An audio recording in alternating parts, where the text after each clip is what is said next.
상대가 지쳤다며 이별을 통보한 경우 보통은 무슨 말을 해도 대화 시도 자체를 거부하거나 상황을 피하려는 모습만 보이기 때문에 답답하셨을 겁니다. 또 그러면서 어차피 우리는 돌아가도 똑같을 거라고 확신하듯 말하거나 자기는 이제 감정이 남아있지 않다며 말하는 상대를 마주할 때 그 심정은 당해보지 않은 사람은 모를 거예요. 연애는 같이 했는데 그동안 자기만 참았다고 생각하며 피해자인 척하는 상대의 모습에 화가 나면서도 아직 그 사람을 사랑하기 때문에 이런저런 방법으로 설득해보지만 도무지 마음을 돌리지 않는 상대. 그들은 도대체 무슨 생각을 하고 있는 걸까요? 오늘 영상에서는 지쳤다고 말하는 그들의 속마음 3가지와 이 말을 들었을 때 제외 방법에 대해서 얘기해 볼게요.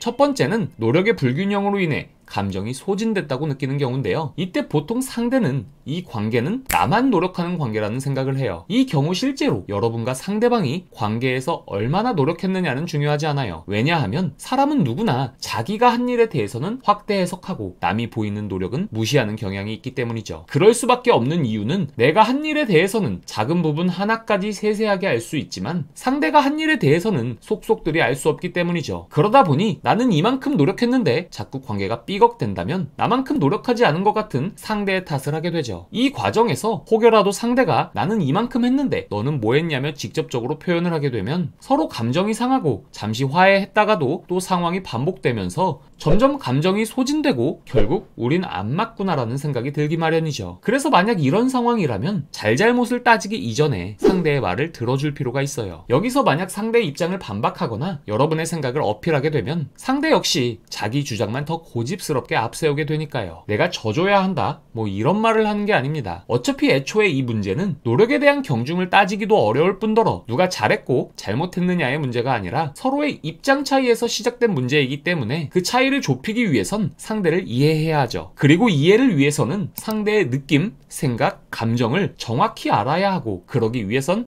들어주고 질문해줘야 해요. 상대가 그렇게 생각하는 이유나 감정을요. 상대도 누가 자기 생각을 잘 들어준다고 느낀다면, 즉 정확히 공감받고 있다고 느껴진다면 그때 비로소 여러분에 대한 미안함이나 죄책감이 생겨 사고의 전환이 일어나죠. 그러니 조금 억울하고 답답한 면이 있더라도 이런 상황에서는 상대의 말을 먼저 인내심을 갖고 들어보는 노력이 필요합니다. 이어서 두 번째는 관계에서 갈등이 반복됨으로 인해 피로감이 쌓였을 경우인데요. 이때 보통 상대는 더 이상 여러분에게 애정이 남아있지 않다고 생각해요. 분명 연애하며 좋았던 시간도 있었겠지만 어느 순간 갈등과 화해의 과정만 반복되다 보니 이런 연애를 유지하는 게 맞나라는 생각이 들 수도 있고 여러분의 기준을 맞춰주기가 버겁다는 생각이 들었을 수도 있죠. 그러다 보니 감정의 균형이 무너져 애정보다는 버거움이나 무력감과 같은 감정에 휩싸이게 되며 지쳤다는 표현을 하게 되는 거예요. 앞서 말한 첫 번째 사유에서는 상대의 스탠스가 전투적이었다면 이 경우엔 뭔가 의욕을 잃은 사람처럼 보이기도 하죠. 말 그대로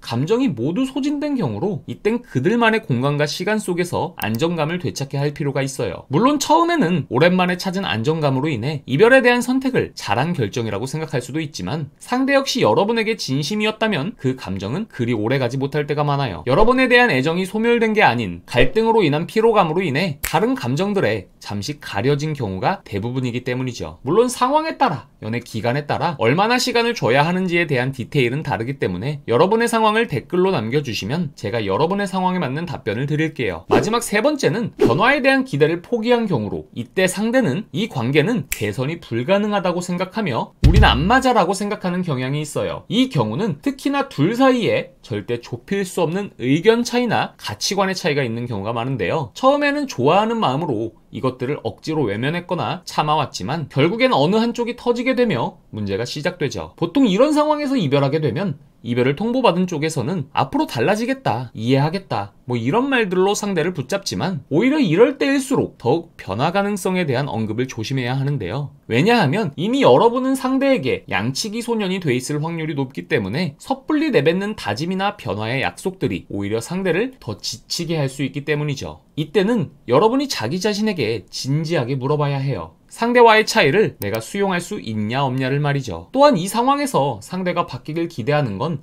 크게 의미가 없어요. 내가 상대를 바꿀 수도 없을 뿐더러 상대가 바뀔지 안 바뀔지는 결국 그들의 선택이기 때문이죠. 그렇기 때문에 내가 상대를 있는 그대로 수용할 수 있는지가 중요합니다. 이런 확신이 없다면 이 경우 재회 시도 자체가 무의미해요. 감정만으로 이루어진 재회는 결국 비슷한 이유로 다시 이별하게 되기 때문이죠. 물론 저는 비슷한 상황, 아니 어쩌면 똑같은 상황에서도 개별 특수성에 따라 재회 방법의 디테일은 다르다고 생각해요. 어떤 행동에도 사람마다 그 이유가 다 다르듯 재회 방법 또한 상황에 따라 관계에 따라 차이가 있죠. 그러니 더 디테일한 솔루션이 필요하다면 해당 영상의 댓글에 여러분의 사연을 남겨주시거나 보다 구체적인 상담이 필요하시다면 1:1 상담을 신청해주세요. 임상심리사로서 여러분의 상황에 맞는 개별적인 솔루션을 제시해드릴게요. 오늘 영상이 도움되셨다면 구독과 좋아요 부탁드립니다. 감사합니다.